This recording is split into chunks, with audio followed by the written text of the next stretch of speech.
What's up, you guys? Donald here, coming to you from J Page's Jiu-Jitsu Academy. This is my training partner, Gabe. He's a brown belt, and this is round 2 for us. This is an older roll that I filmed from a while ago.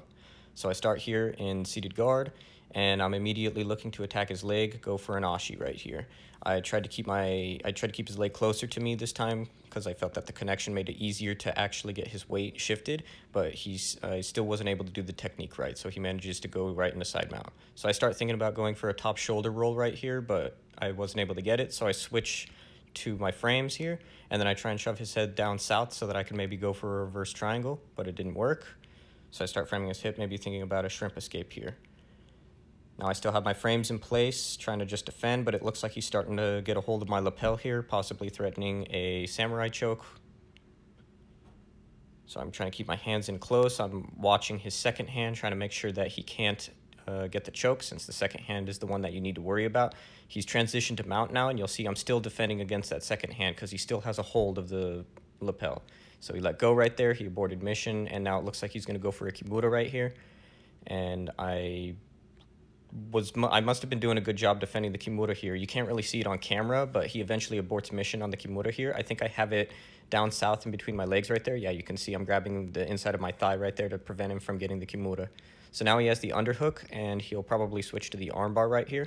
He's got the north-south. Yep, he's switching into the armbar right here. So I lock my hands together here. You'll see in a moment. My favorite defense to use for the armbar is to shove the leg down south and put it in between my legs so that I could come up, but his legs were crossed, so I was unfortunately not able to do that. But right here, he pulls me into a triangle. I must have pulled out my arm here. So I try to go for the Hodger Gracie defense. Unfortunately, it kind of comes off camera here, but basically you tilt the triangle down away from the lockup side onto the floor, and he has no squeezing power. And basically he can't strangle me from there. Unfortunately, I wasn't able to get out of the lockup, and I think he eventually got me by starting to attack my arm.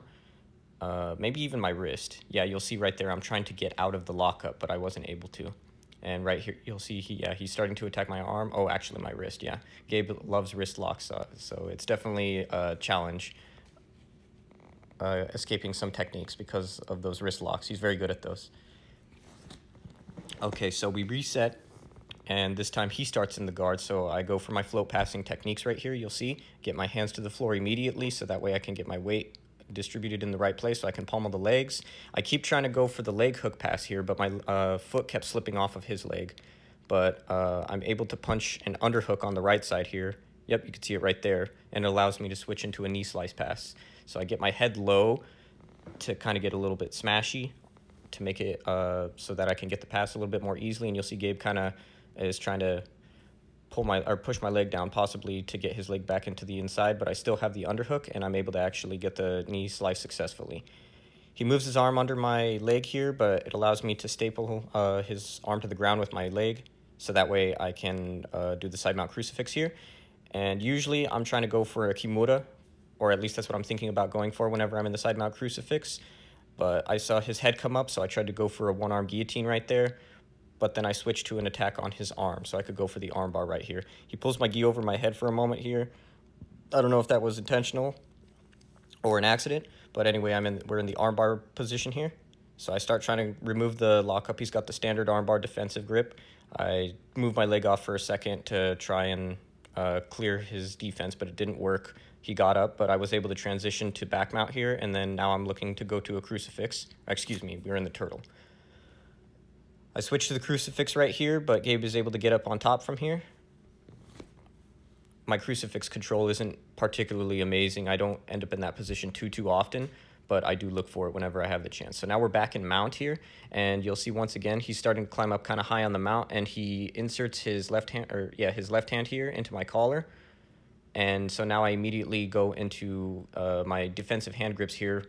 Again, keeping a close eye on his second hand. You can see right there, I'm really keeping an eye on his right hand, because if that right hand comes in, then I'm done for. And then he'll be able to get the choke. So he switches to the back mount here. It's a little bit sideways right now, but he does eventually get the full-on back mount. I believe we're on the strong side right now. Again, it's kind of hard to see because of the camera angle, unfortunately. But I most likely have my frame in on that side. Yep, you can see right there I'm trying to cross over. I'm not really sure why I did this because it's actually not a very good idea to cross over to the weak side. He has more attack options on the underhook side. But I nonetheless managed to clear his choking arm, and then we end up in the mount right here, but he transitions to the knee on belly position here. Now, once again, it's kind of hard to see on camera, but I do believe he feeds my lapel again here. Yep, you can see he's feeding the lapel right there behind my neck so that he can go for most likely what looks to be the samurai choke right here. I think I'm trying to frame it to stop him, but it doesn't work. Yep, you can see the forearms connecting right there.